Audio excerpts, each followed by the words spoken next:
ஆதி என்னும் பராபரையே அன்பான மனோன்மணியே சோதி எனும் பஞ்சகத்தாலே சொற்பெரிய கரிமுகனே தேதநேக்கும் கந்தவளே திருத்துகின்ற குருநாதர்களே 18 சித்தர்களே பண்பான பரமசிவமே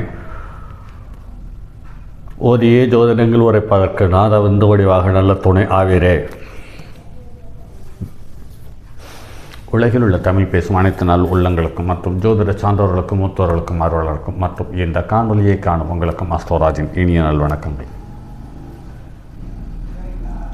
கடந்த 25-26 வருடத்தில் நான் அனுபவத்தில் சொல்லி எந்த பரிகாரங்கள் வெற்றி பெற்றதோ அந்த பரிகாரங்கள் சம்பந்தப்பட்ட தகவலை முழுமையாக உங்களுக்கு கொடுக்க காத்திருக்கிறேன். அந்த வகையில் பரிகாரங்கள் முதலில் கல்வி சார்ந்த தடை சம்பந்தப்பட்ட பதிவுகள் சம்பந்தப்பட்ட பரிகாரங்கள் ஒரு 2-3 பரிகாரங்கள் இருக்கிறது. இதில் முதல் தன்மையுடைய பரிகாரம் என்று பார்க்கும் பொழுது கல்வி தடையை இந்த ஆலயத்திற்கு சென்று தரிசனம் செய்துவிட்டு அர்ச்சனை செய்துவிட்டு வந்தீர்களானால் மிக வேகமாக கல்வியில் இருக்கக்கூடிய தடை விலகி அந்த கல்வி மீண்டும் ஒரு தரமான மனிதர்களாக வாழ வைக்கக்கூடிய தகுதியுள்ள கல்வியாக அந்த குழந்தையிடம் வந்து சேர்கிறது என்பதில் மாற்று கருத்தில்லை. இந்த கல்வி காரகன் என்று பார்க்கும் பொழுது புதன், இவன் ஒவ்வொரு கிரகத்தோடு சேர்ந்தபோது அல்லது ஒவ்வொரு கிரகத்தினுடைய தொடர்பில் உள்ள போது அந்த கிரகத்தினுடைய தன்மையோடு கூடிய கல்வியை தருகிறார். குறிப்பாக செவ்வாயோடு சேரும் பொழுது அவர் திட்டமிடும் மற்றும் சீருடை பணியில் இருக்கக்கூடிய கல்வி சார்ந்த தகவலை தருகிறது.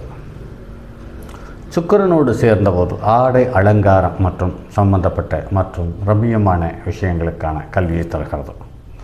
சூரியனோடு சேரும் பொழுது சட்டம் மற்றும் நிர்வாகம் சம்பந்தப்பட்ட கல்வியை தருகிறது. சனியோடு சேரும்போது பழுது பார்த்தல் மற்றும் ஆதிகாலம் சம்பந்தப்பட்ட வரலாறு இது சம்பந்தப்பட்ட கல்வியை தருகிறது. சந்திரனோடு சேரும் பொழுது கற்பனை சம்பந்தப்பட்டது மற்றும் திரவம் மற்றும் இடம் விட்டு இடம் மாறி பயணிக்கக்கூடிய கல்வி சம்பந்தப்பட்டதை தருகிறது. புதனோடே சேரும் பொழுது, அதாவது கோச்சார புதனை ஜென்ம புதன் சந்திக்கும் போதும் ஜென்ம புதன் கோச்சார புதனை சந்திக்கும் போதும் இந்த 2 புதனும் பிறந்த கால சந்திரனுடைய நட்சத்திரங்களான ரோகிணி அஸ்தம் திருவோணத்தில் இருக்கும் பொழுதும் இவர்களுக்கு கல்வியில் கற்பனை நயம் சார்ந்த கல்வியை தந்து வருகிறது என்பது நடைமுறையில் பார்க்கிறோம். இப்படிப்பட்ட கல்வியில் கோச்சாரத்தில் புதன் கேதுவுடனோ அல்லது செவ்வாயுடனோ அல்லது சனியோடனோ மற்றும் ராகு கேதுவனுடைய சம்பந்தம் ஏற்படும் பொழுதோ அல்லது ராகு கேதுவனுடைய தசாபுத்தி அந்தர கோச்சார காலங்களில் கல்வி மந்தப்படும் அல்லது அந்த கல்வியின் மீது ஈடுபாடு குறைவதற்கான வாய்ப்புகளை உண்டு பண்ணி தரும். அந்த மாதிரி சூழ்நிலைகள் அமையும் பட்சத்தில் செங்கல்பட்டுக்கு அருகில் உள்ள கீழ்ச்செட்டி புண்ணியம் என்ற ஹயக்ரீவர் கோவிலுக்கு வளர்பிறையில் வரக்கூடிய புதன்கிழமையும் திருவோண நட்சத்திரமும் கூடிய நாளில் முதலில் தரிசனம் செய்யுங்கள். அடுத்து 3 மாதத்துக்கு ஒரு முறை வளர்பிறையில் புதன் அல்லது வளர்பிறையில் திங்கள் இப்படி சென்று தரிசனம் செய்து பாருங்கள். நீங்கள் ஆரம்பித்த முதல் நாள் முதல் 5வது தடவை நீங்கள் சென்று வரும் பொழுது அந்த குழந்தையினுடைய கல்வி ஒரு பெரிய மாற்றத்தை கொண்டு வந்து தரும்.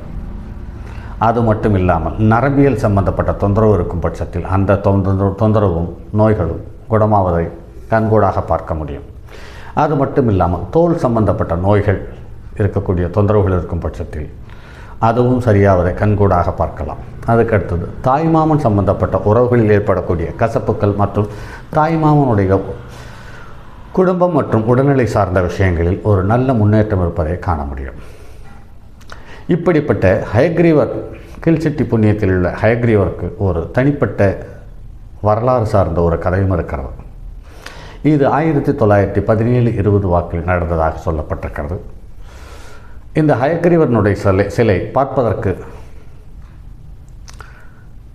நல்ல தரமான உருவமாக பார்ப்பதற்கு கண்ணை கவரும் விதத்தில் இருந்ததாக சொல்லப்படுகிறது. அந்த சிலையை அந்த காலத்தில் இருந்த ஒரு ஆங்கில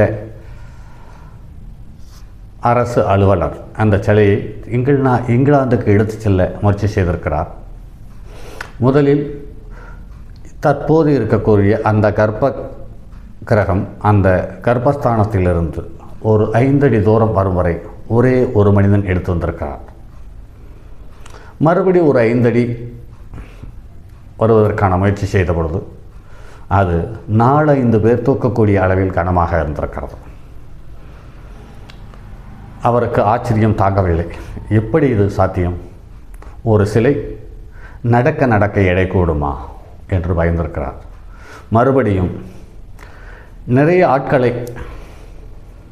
பணியாட்களை வைத்து 3வது நிலையில் ஒரு குறிப்பிட்ட தூரம் எடுத்து வந்திருக்கிறார். அதற்கு மேல் அந்த சிலை அந்த இடத்தை விட்டு அசையாமல் இருந்திருக்கிறது. உருவத்தினுடைய தன்மை மாறவில்லை, ஆனால் எடையினுடைய தன்மை கூடிக்கொண்டே போயிருக்கிறது. என்னடா அதிசயம் அது? ஒரு சிலை ஒரு குறிப்பிட்ட தூரத்தை கடக்கும் பொழுது அது தானாக எடை கூடுகிறதே, என்ன ஆச்சரியமாக இருக்கிறது என்று அன்று அந்த சிலையை வெளியே எடுத்து வர அல்லது இங்கிலாந்துக்கு எடுத்து செல்லக்கூடிய முயற்சியை அத்தோடு விட்டுவிட்டு தூக்கம் இல்லாமல் வீட்டில் படுத்து தூங்கியிருக்கிறார். சிரமப்பட்டு நள்ளிரவில் ஹயக்ரீவர் பெருமாள் வந்து கனவில் சொல்லியிருக்கிறார், நான் இந்த தென்கிழக்கு ஆசிய நாடுகளுக்கு மற்றும் குறிப்பாக இந்தியாவிற்கு கல்வியினுடைய செல்வத்தை அள்ளித்தருவதற்காக படைக்கப்பட்ட ஒரு தெய்வம் நான். என்னை இங்கேயே வைத்து பூஜை செய்து பூஜித்து வந்து பார், உன்னுடைய வாழ்க்கையில் ஒரு பிரித்த மாற்றம் உண்டாகும் என்று சொல்லி கனவில் சொல்லிவிட்டு மறைந்திருக்கிறார். அவரால் ஆச்சரியம் தாங்க முடியவில்லை. பொழுது விடியட்டும் என்று காத்திருக்கிறார். பொழுது விடிந்தது. மறுபடி ஒரு குறிப்பிட்ட கூலியாட்களை வைத்து உள்ளே நகர்த்தியிருக்கிறார். ஒரு குறிப்பிட்ட தூரம் சென்றவுடன் அந்த 6 பேர் மட்டும் தூக்கக்கூடிய அளவில் எடை குறைந்திருக்கிறது. மறுபடியும் அடுத்த கட்ட நிலைக்கு கொண்டு சென்றிருக்கிறார். அதாவது கர்ப்ப ஸ்தானத்துக்கு பக்கத்திலேயே சென்றிருக்கிறார். அதற்கு பின் ஒரு ஆளே ஒரே ஒரு தனி மனிதன் மட்டும் எடுத்து அந்த ஏற்கனவே சிலை இருந்த இடத்தில் வைத்து அதை பூஜை புனஸ்காரங்கள் செய்து மறுபிரதிஷ்டை செய்திருக்கிறார்கள். அதற்கு பிறகு அந்த ஆங்கில அதிகாரி அவருடைய பதவியை ராஜினாமா செய்துவிட்டு ஒரு குறிப்பிட்ட காலம் வரை இந்த கோவிலில் பூசாரியாக இருந்துவிட்டு இறந்திருப்பதாக சொல்லப்பட்டிருக்கிறது. இது ஆங்கிலேயர்கள வரலாற்று பதிவுகளில் காணப்பட்டதாக எனது ஆசிரியர், அதாவது ஜி. கோபாலகிருஷ்ணன் அவர்கள் திருப்பூர் சொல்லியிருந்தார். இதை ஏற்கனவே அவர் சொல்லுவதற்கு முன்பே தமிழகத்தில் உள்ள பெரிய கல்வி நிறுவனங்கள் சம்பந்தப்பட்ட ஓரிருவர் வாடிக்கையாளர் நம்மிடம் வந்தார். அவர்கள் இந்த கோவிலுக்கு சென்று வந்தால் கல்வி தரமாக இருக்கிறது என்று சொல்லி கேள்விப்பட்டிருக்கிறேன். அதற்கு பிறகு ஜோதிடம் மற்றும் கல்வி மற்றும் தோல் நோய் சம்பந்தப்பட்ட மருத்துவம் மற்றும் நரம்பியல் சம்பந்தப்பட்ட மருத்துவம் இவர்கள் சம்பந்தப்பட்டவர்களை இந்த கோவிலுக்கு சென்று வர சொன்ன பிறகு ஒரு நல்ல மாற்றம் இருப்பதை நான் நடைமுறையில் கேள்விப்பட்டிருக்கிறேன். நீண்ட காலமாக ஜோதிடம் பார்த்து கொண்டிருக்கிறோம். ஜோதிடத்தின் மீது ஈடுபாடு இருக்கிறது, வாக்குப்பளிதமில்லை. நாம் எதிர்பார்த்த அந்த குறிப்பிட்ட நேரத்தில் குறிப்பிட்ட தகவல்கள் ஞாபகத்துக்கு வராமல் தள்ளி போகிறது. நிறைய சிரமங்களை சந்திக்கிறோம் என்று இருக்கக்கூடிய நபர்கள் மற்றும் கல்வியில் தடையுள்ள நபர்கள் இந்த ஆலயத்திற்கு ஒரு முறை சென்று வந்து வாருங்கள். கல்வியாக இருக்கும் பட்சத்தில் முதலில் மட்டும் வளர்பிறை புதன்கிழமையும் அஸ்த நட்சத்திரம் சேரும் நாளில் சென்று வாருங்கள். மற்றவர்கள் எப்போதும் போல் வளர்பிறையில் வரக்கூடிய புதன்கிழமை நாளை தேர்ந்தெடுத்துக் கொள்ளுங்கள். அடுத்து உங்களுடைய ஜாதகத்தில் அதிக பாகை பெற்ற கிரகம் எதுவோ அந்த நாளும் நட்சத்திரம் ஒன்றாய் சேரும் காலத்தில் இந்த ஹயக்ரீவரை வழிபட்டு பாருங்கள். உங்களுடைய வாழ்க்கையில் ஒரு சித்த மாற்றம் உருவாகும் என்பதில் மாற்று கருத்தில்லை. மற்றும் அடுத்தது ஒரு பதிவில் சந்திப்போம். அதுவரை உங்களிடமிருந்து விடைபெறுவது உங்கள் அன்பு நண்பன் எம் ராஜரத்தினம். தங்கமான் மழுவோடேந்தி தன்மதி தலையில் கொண்டோன் மங்கையர் பதிக்கச் சொன்ன மாமொழி ஜோதிடத்தை இங்கு யாம் உரைப்பதற்கோர் இமை என்னும் பிழை வராமல் காக்க செங்கன் மால் மருகன் யானைச்சரன் பதம் காப்பதாமே.